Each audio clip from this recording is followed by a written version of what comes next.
बाळा, आजवर तू जगाला फक्त तुझं हसतमुख रूप दाखवलंस, पण तुझ्या आत जे युद्ध चालू आहे ते कोणाला दिसलं का?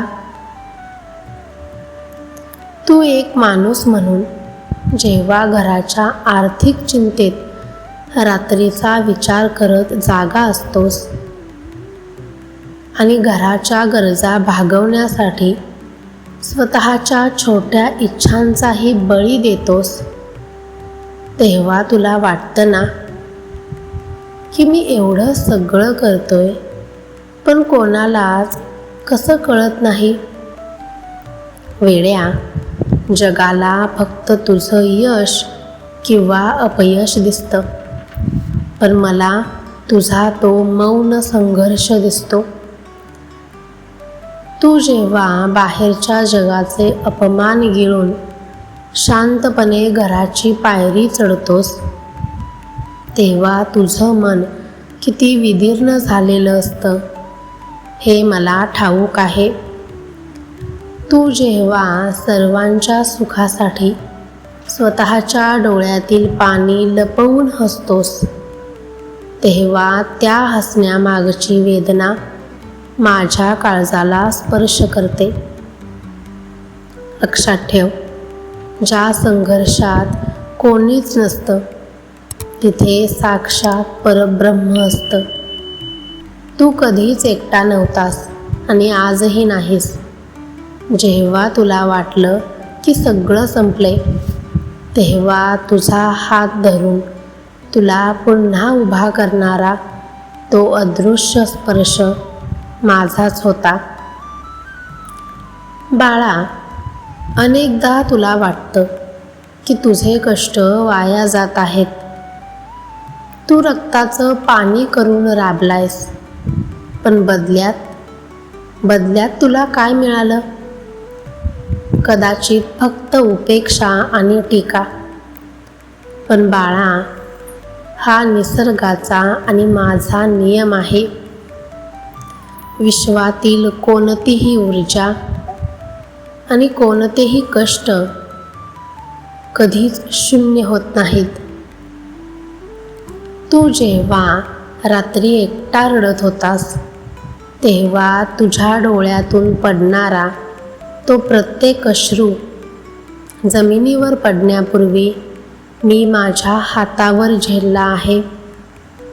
कारण ते अश्रू नव्हते, तर ती तुझी तपस्या होती.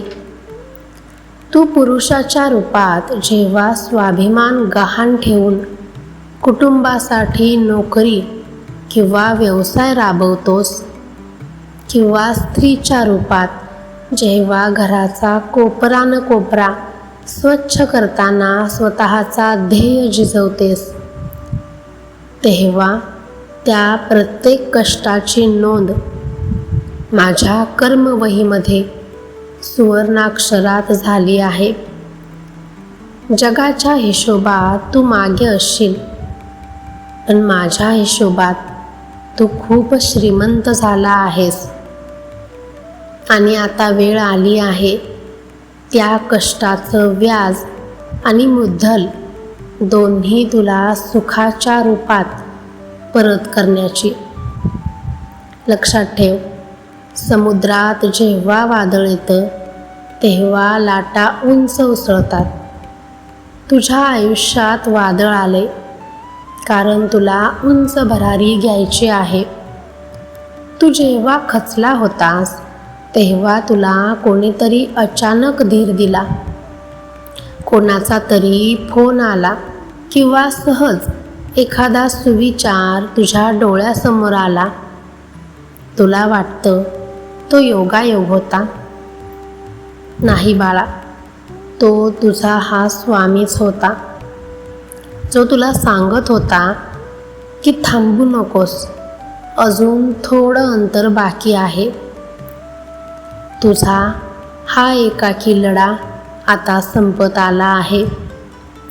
ज्यांनी तुला आज वाऱ्यावर सोडले, त्यांना उद्या तुझी सावली हवीशी वाटेल.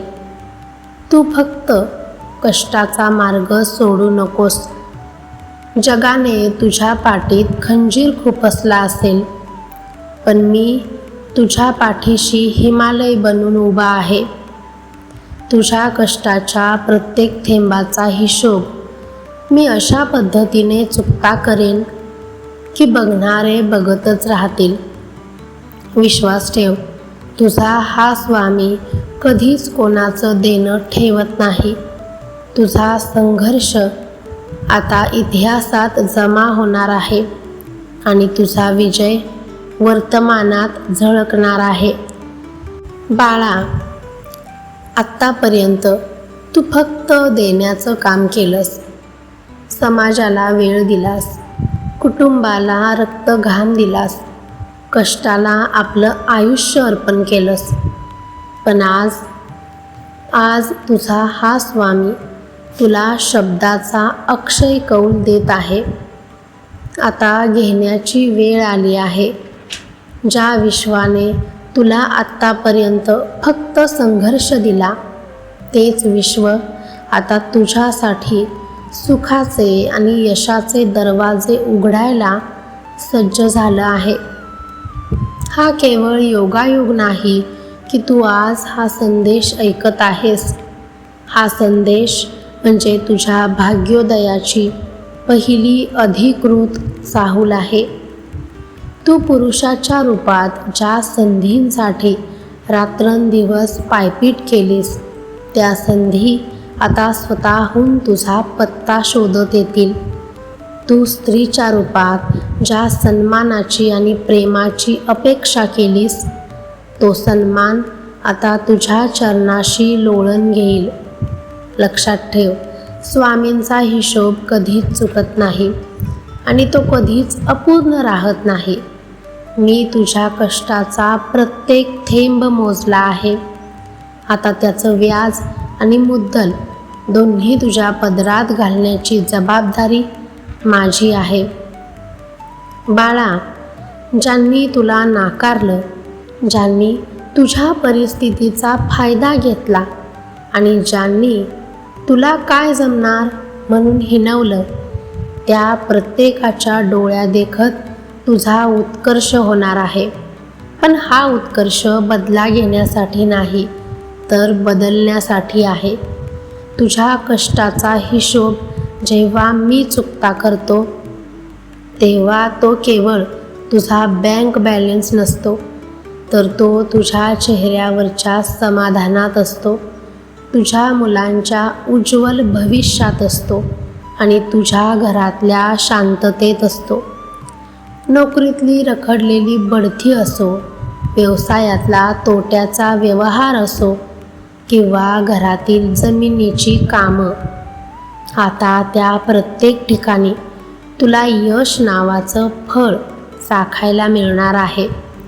तू इतके दिवस काबाड कष्ट केलेस कारण तुला तुझा पाया मजबूत करायचा होता. आता पाया तयार झाला आहे. आता त्यावर वैभवाचा महाल उभा राहणार आहे. तू फक्त एक काम कर, या येणाऱ्या यशाचा गर्व करू नकोस. तू जितका जमिनीवर राहशील, तितका मी तुला आकाशात उंच भरारी घेण्यासाठी बळ देत राहीन. बाळा, तुला वाटत होतं ना की देव झोपला आहे की काय? पण लक्षात ठेव, जेव्हा चालक शांत असतो तेव्हा समजायचं की गाडी वळणावर आहे. तुझ्या आयुष्याचं वळण आता संपलं आहे आणि आता तुझा मार्ग एकदम सरळ आणि वेगवान होणार आहे. ज्या चिंतांनी तुझ्या डोक्याचा ताबा घेतला होता, त्या प्रत्येक चिंतेचा मी आता निचरा करणार आहे. तुझ्या कष्टाचा हिशोब चुकता करताना मी तुला केवळ पैसा देणार नाही, तर मी तुला वेळ देणार आहे. स्वतःसाठी जगायची वेळ, कुटुंबासोबत हसायची वेळ आणि सुखाचा अनुभव घेण्याची वेळ. आजपासून तुला रात्रीची झोप चिंतेत नाही, तर कृतज्ञतेत लागेल. तुझे दिवस पालटले आहेत हे जगाला सांगायची गरज उरणार नाही. तुझा चमकणारा चेहरा आणि तुझ्या घरातली भरभराटच जगाला ओरडून सांगेल की स्वामींचा भक्त कधीच उपाशी आणि अपयशी राहत नाही. विश्वास ठेव, तुझा हिशोब पूर्ण झाला आहे. आता फक्त विजयाचा गुलाल उधळायला तयार हो. बाळा, आता सावध हो, कारण तुझा वनवास आता संपला आहे आणि तुझ्या राज्याभिषेकाची तयारी सुरू झाली आहे. तू विचार करतोयस ना की हे सगळं कसं शक्य आहे? परिस्थिती तर अजूनही तीच आहे, अडचणी तर अजूनही समोर उभ्या आहेत. पण वेड्या, लक्षात ठेव, जेव्हा पहाट होणार असते तेव्हाच अंधार सर्वात गडद असतो. तुझ्या आयुष्यातला तो गडद अंधार आता संपला असून क्षितिजावर तुझ्या भाग्याचा सूर्य उगवला आहे. आता तुझे दिवस पालटणार, म्हणजे केवळ चमत्कार होणार नाहीत, तर तुझ्या कर्माला माझ्या आशीर्वादाचं कोंदण मिळणार आहे. तू पुरुषाच्या रूपात ज्या कामांसाठी वर्षानुवर्ष उंबरठे झिजवले आहेत, तिथे तुला आता सन्मानाने बोलवले जाईल. तू स्त्रीच्या रूपात ज्या घराच्या सुखासाठी स्वतःचा त्याग केला आहेस, तिथे आता तुला लक्ष्मी म्हणून पूजले जाईल. हा बदल तुझ्या घरातून सुरू होईल, तुझ्या विचारातून सुरू होईल आणि तुझ्या नशिबात कायमचा स्थिरावेल. हा परिवर्तनाचा उगम आहे, जो तुझ्या कष्टाच्या प्रत्येक थेंबाला यशाच्या फुलात रूपांतरित करणार आहे. बाळा, आत्तापर्यंत तुला असं वाटत होतं की तू एका बंद खोलीत अडकला आहेस, जिथे बाहेर पडायचा मार्गच नाही. पण आता बघ, माझ्या एका दृष्टिक्षेपाने त्या संकटांच्या भिंती कशा पत्त्यासारख्या कोसळतात. ज्या लोकांनी तुला नाकारलं होतं, तेच लोक आता तुझ्या सल्ल्यासाठी रांगेत उभे राहतील. तुझ्या व्यवसायात, नोकरीत किंवा शेतीत जो तोटा तुला सतावत होता, तिथे आता नफ्याचा पाऊस पडेल.